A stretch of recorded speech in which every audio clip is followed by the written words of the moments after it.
Hello, dear friends.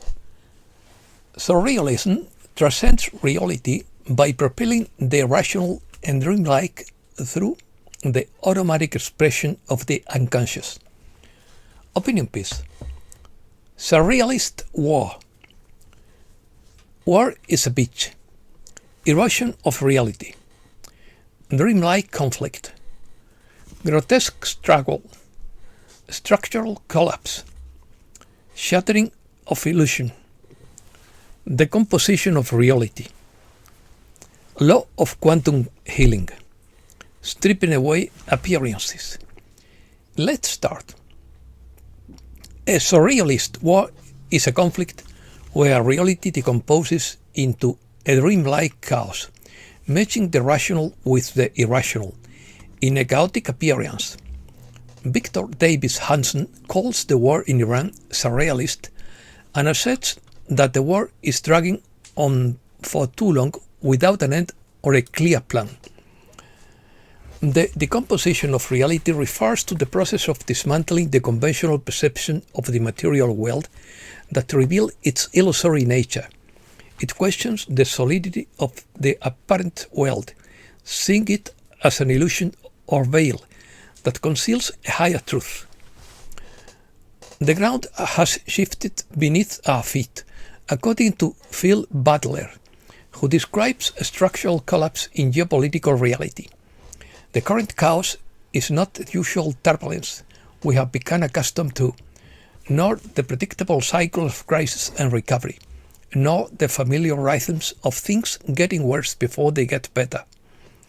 In his view, something structural, not circumstantial, has collapsed. We all feel it, even if we cannot identify it, and even if we continue to think normally, while the frame of reference around us crumbles. Butler rejects its faint normality and speaks of leaders who impose an unimaginable reality. Structural change. According to Rob Cunningham, we are experiencing an undeniable transformation, not of politics or parties, but of the very structure of reality. For generations, the world operated with systems that required trust in intermediaries, where value, access, and opportunities flowed through centralized channels. Now something different is emerging. Transparency over opacity, and direct exchange over dependency. This is not a rebellion, but a realignment. Just as water finds its natural course, value is shifting towards systems that are more honest, more efficient, and more aligned with truth. What once required intermediaries is now managed through agreements. What once depended on control now grows through connection. The future is not imposed, it is revealed.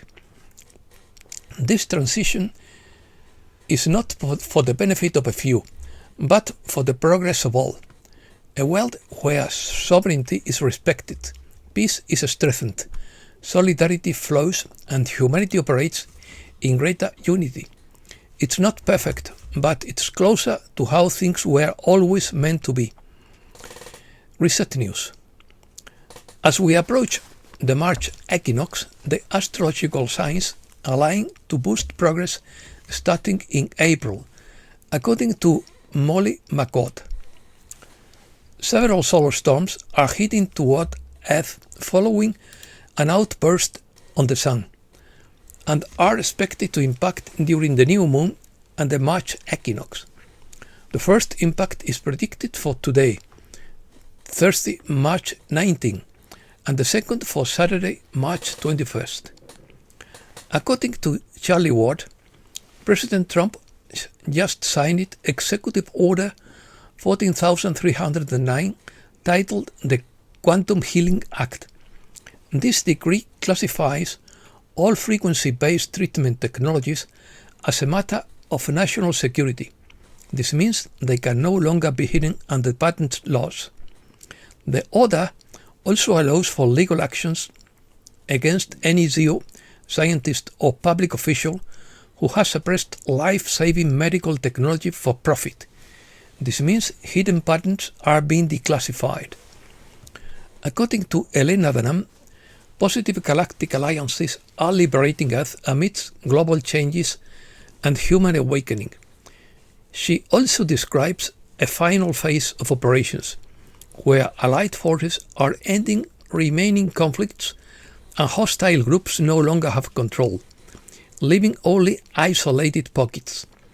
The battle is won, and we are now entering a transition to a new stage. Elena mentions humanity's awakening process, with greater awareness, foresees revelation and advancements with a gradual transition to a new stage,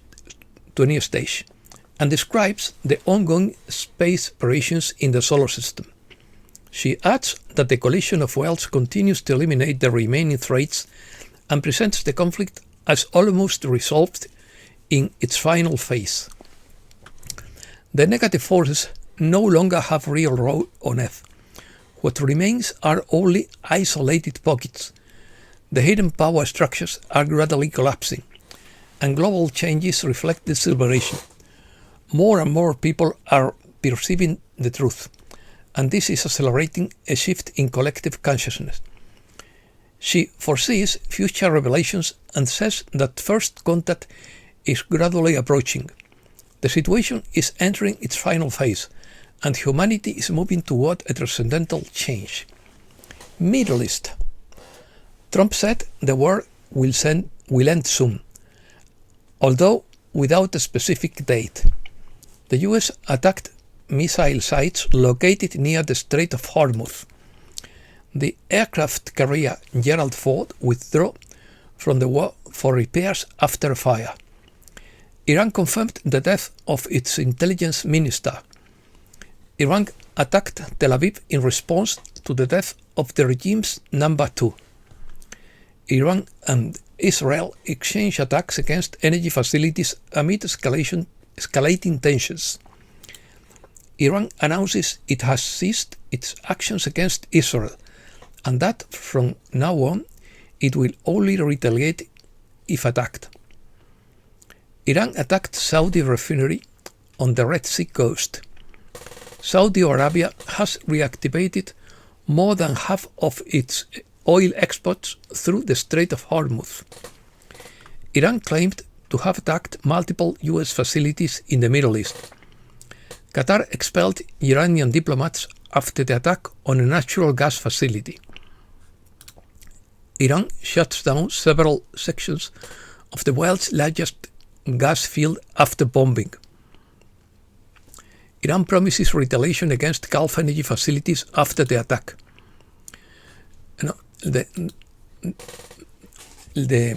Before new, Iran suffered several sections of the world's largest gas field after bombing. The International Atomic Energy Agency reported a projectile impact on a nuclear facility in southern Iran. There is no evidence of a nuclear threat from Iran, according to the former US counterterrorism director. The UN humanitarian chief fears Lebanon could become the next Gaza.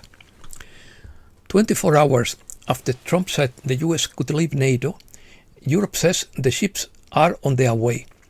Poland will send 2 escort vessels.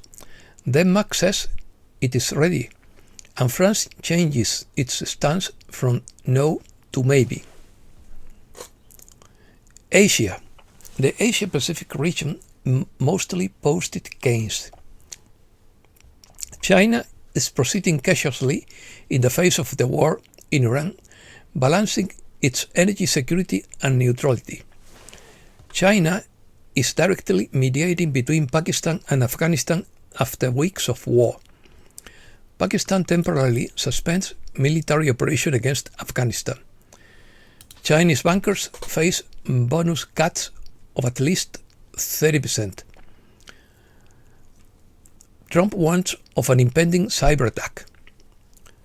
Trump appointed Vance to lead the agency anti-fraud.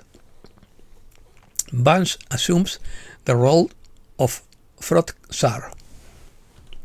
Alex Jones explains his break with Donald Trump.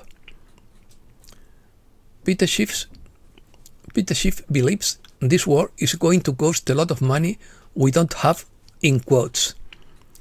Elon Musk wins the fraud lawsuit against OpenAI. Bill Gates admits to injecting genetically modified organisms into minors. Tucker Carlson believes AI reads our messages to frame us. Economy. The Fed keeps interest rates at 3.5%. Gold rises after a 6-day decline. Oil rose to $110. Fuel prices reached their highest level since September 2023.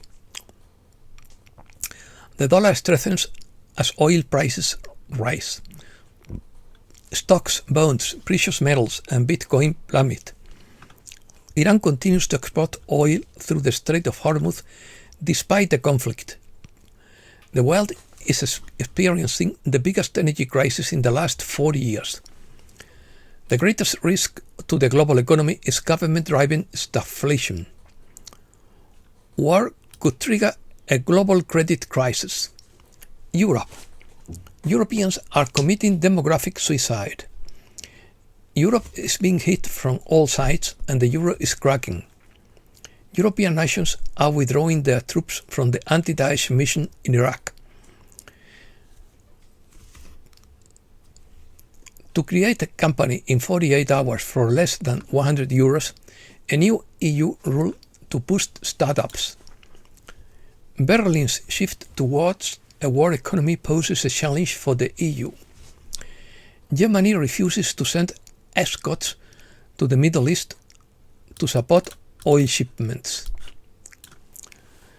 Berlin accused of prioritizing immigrants over merit in hiring judges and prosecutors. Europe is weakened by Ukraine, according to Viktor Orban. Orban points to the three dogs of war that profit from every conflict: arms manufacturers, energy companies, and banks. A Russian oil tanker is adrift in the Mediterranean after a Ukrainian attack. 200 Ukrainian drone operators are in the Middle East providing assistance against Iran. European wastewater shows cocaine and ketamine. Spain. Spain donates 1 billion euros to Ukraine. This contradicts its pacifism. Spain prepares the evacuation of its troops deployed in Iraq. 7 out of 10 Spaniards say no to war in Iran. Spain, the great refuge for luxury real estate investment in the midst of war. Burger King reaches 1,000 locations in Spain. Americas. Mexico would face energy vulnerability in the conflict in the Middle East worsens, if the conflict worsens. The UN approves a Mexican initiative to curb the production of synthetic drugs. Delcy Rodriguez dismisses Vladimir Padrino as Minister of Defense. Delcy Rodriguez appoints Gustavo González López as Minister of Defense. Marco Rubio believes the changes announced by Cuba are insufficient. And that's all for today. Thanks a lot, dear friends.